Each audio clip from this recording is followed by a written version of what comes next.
గొల్గొతా కొండ అనేక మందిని సిలువేసిన కొండ.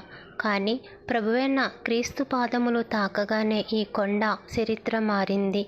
ఇది ప్రకృతిని మార్చిన కొండ. ఇది భూలోకమును పరలోకముతో సమాధానపరిచిన కొండ.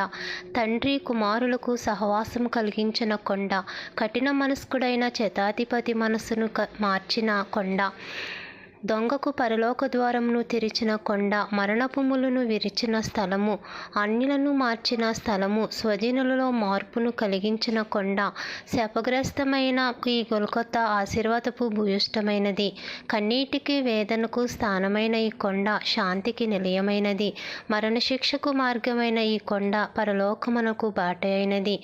మన అతిక్రమముల కొరకు అతడు గాయపరచబడెను. మన దోషములను బట్టి అతడు నలగగొట్టబడెను.